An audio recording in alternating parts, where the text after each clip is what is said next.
I am Paul Harris, joined now by Kevin Smith. You know Kevin Smith's movies because 20 years ago he burst onto the scene with one called Clerks, and since then he's made things like Chasing Amy and Dogma and Jersey Girl and Zack and Miri Make a Porno and a couple of years ago Red State, and last couple of years he's been on TV on Sunday nights with a series called Comic Book Men on AMC. They're in the middle of their third season now, and Kevin Smith joins me here on the Big 550. Hi, Kevin. How are you?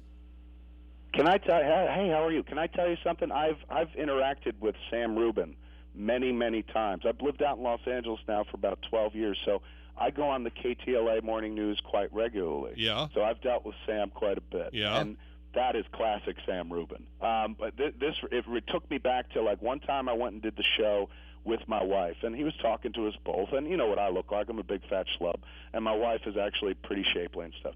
So we did the live interview there in the morning, and then I got on a plane to go do press someplace else. And I'm in New York. That's where I was. And in New York, I guess Sam used to do a radio show after the TV show, after KTLA. And so I hear him do this radio show, and he goes, today's topic, he's going, Kevin Smith, what a huge fire plug of a man. Big thighs, has a gorgeous wife. Is it the wallet? Let's talk about it. And the dude sat there and did a half an hour about whether my wife really loved me or whether she was just with me because I made movies and had money. Oh. It was insane, dude. It was insane. What a great radio topic for call-ins, huh? I know. It's fantastic, man. Like, fat guy gets pretty wife. Lucky or gifted? You know, it's insane. So when I saw him getting in trouble for the Lawrence Fishburne, Sam Jackson thing, I was like, oh, Sam. That's classic Sam Rubin. Never mind him. How have you been, sir? And how is St. Louis? Everybody here is doing fine. Thanks for asking. Comic Book Men is in its third series now, and I'm curious about how you, as a real comic book aficionado, view other fictional comic book things like the comic book store on The Big Bang Theory and the guys on that show and their love of not just comic book, but all things related to that. How do you view those guys? I've never seen The Big Bang Theory. You never have? Not because I'm like, damn it to hell. No, I've never seen it. And all this, isn't that weird? They've been on for so long and I've never seen it. Yeah. I think, like, geeks can kind of smell when we're being portrayed by people who are like, this is what geeks are like. And when we're being portrayed by our own to some respect. I mean, I can't do that show, but I could do the comic book man, a comic book guy on The Simpsons.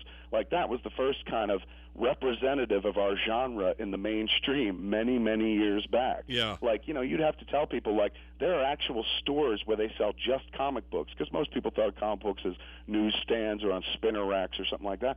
But you tell people, like, no, there's a whole store, and it's just about comic books. All they sell is comic books. And when you get in there, the people that run the store are usually kind of erudite, look down.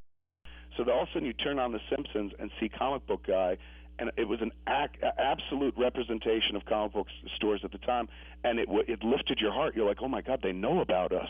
And now, 20 years later, we're so not a secret. That's why it was easy to pitch Comic Book Men. Like, if I tried to pitch it 20 years ago, a lot of people would be like, what's a comic book store? But now, thanks to the success of comic books and mainstream and these movies that make billions of dollars, AMC was looking for a geeky-type program, and they reached out to this dude, Charlie Corwin, who ran Original Media, and he reached out to me. He's like, do you have any ideas? And I was like, no. I said, I don't have any ideas for TV. I tried to do a Clerks cartoon on TV years ago, and it failed, blew up in my face. I said, but if you were trying to do an inexpensive, geek-oriented show, I was like, nobody has brought cameras into a comic book store yet. And that's just visually interesting, number one. Number two, people that work there are usually very smart, very funny, and very quick. I was like, I think you could do porn stars in a comic book store. That was how I pitched it. Mercifully, the show wound up being more Clerks, the reality series. There's definitely a bit of horse trading, people bringing in products, but there's more. It's more about the guys that run the store, their personalities, because my friends who are on the show, Brian Waltz and Ming and Mike, they've been doing podcasts for the last few years. The show is actually born out of a podcast called Tell 'em Steve Dave, because that's where my heart is, dude. As much as I love TV, I want to do what you do, man. I'm first and foremost, in my head and heart. That's all. When people go like Kevin Smith, filmmaker, in my head I'm always like, no, Kevin Smith, podcaster, radio guy. Like, that's all I've ever wanted to do, because that's telling the lie that tells the truth without any money. Think about it. You want to tell people a story? You're telling them a story, and they're sitting there listening, and they're building the visuals for you. You don't have to be like, I need $20 million and Ben Affleck to tell you this story. You just do it over the airwaves, and people sitting there going, yeah, I see it. Like, oh, I love radio. Radio people are gods to me, man. That's what I've wanted to do my whole life. As you could tell, I love the sound of my own voice. I haven't even really let you speak since we started. Well, so no. for me, like, to be on radio on the regular would be a dream come true. So when I sit down and talk to guys like you, I'm like, why do we want to talk about comic book men? Let's talk about radio. What an amazing medium where you say something and it winds up in someone's car. Well, I'm happy to talk about it, and thank you for the compliment. I hope I'm in that group of people who would satisfy you if you were a listener. But one of the things about this business is, you say you don't want to be known as a movie guy, but the thing about making good radio is we actually have to think in cinematic terms because, as you point out, we've got to create those pictures in people's heads with just our voices. That takes far more talent than look at this picture, and spending like millions of dollars to capture an image to show somebody, and they're like, oh, that's what you mean. Like, that's why I think the storytelling or people using the radio, just using their mouths. I mean, this is going back to, us sitting around campfires long before we were civilization and trying to explain to one another what had happened during the day. So, I don't know. To me, it's not just like this is an honorable old medium. It's the sexiest medium. It's the one where you do the most with the least. Like in movies, you've got all the help in the world plus movie stars to catch people's attention. In radio, it's just a person and their voice, or two people and their voices. And the voice kind of enters in through the ear, and you've got to seduce the audience. I mean, it takes far more skill, man. That's why I put radio at the top of the media food chain, man. Everything else is easy after that because it's degrees of easy because there's more money and you can actually show people pictures. So radio is a true gift. So how is it, Kevin, that with your verbal skills and your creative mind that you haven't pitched somebody and said, I want a radio show? There must be somebody who would give you one. You would think, dude. I've been doing that for 2 years. I've been out there going like, I would love to do a radio show, and nobody does it. Nobody hires me. So at the end of the day, I'm not the kind of guy that's used to waiting. Like, Clerks was an indie film that kind of put me on the map, and that was me going, nobody's ever going to let me make a movie. Let me just make one myself. Same thing here with radio. Since nobody will let me do a radio show, they'll let me guest like crazy, but like nobody's ever like, yeah, take a radio show. I just do my own. I do podcasts like crazy over at this website, smodcast.com. I do 5 podcasts a week, so it's kind of like doing a radio gig. Yeah. I do Hollywood Babylon, which is like all about entertainment and stuff. We make fun of our betters in the entertainment industry, me and my friend Ralph Garman. I do a show called Jay and Silent Bob Get Old with the guy who played Jay, Jason Mewes. It's about him trying to stay off heroin. Very funny show, but very real. I do a show called Fat Man on Batman, where all I do is sit around and talk about Batman with people who've worked on the character. I do a show called Edumacation, which is kind of like a learning stuff show while you're giggling along.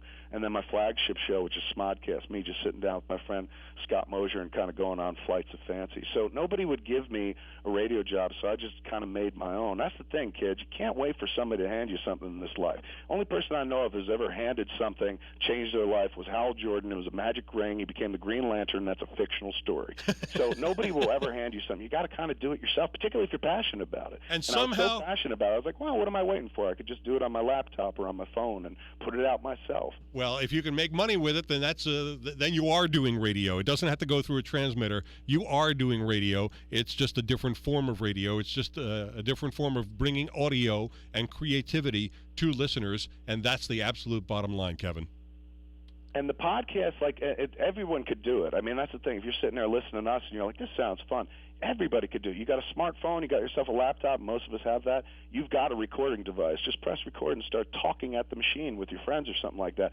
As you know, man, it is so insanely freeing. Like, I bet you're going to live a long, long life, Paul, because you get to express yourself on the regular. That's the thing that ages us, makes us hurt inside, gives us stress. We feel like we're never heard sometimes. So many other people get heard, we don't heard.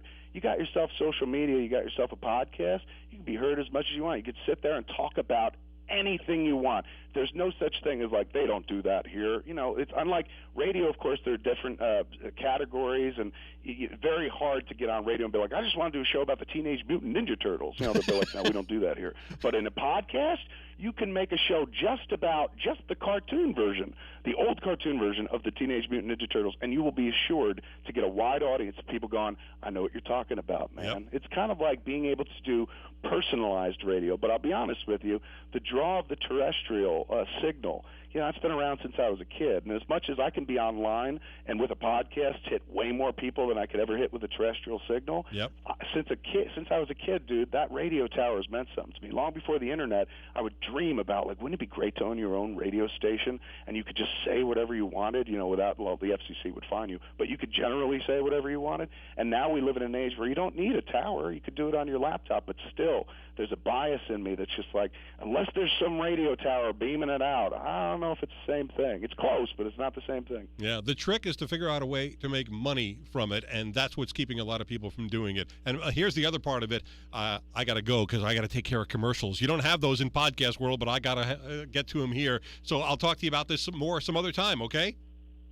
Thank you, sir. Excellent talking to you, man. Thank you very much. Kevin Smith, the new season of Comic Book Men airs Sunday nights on AMC, and you can get all of his podcasts and all of those places he just mentioned. I'm Paul Harris. This is the Big 550 KTRS.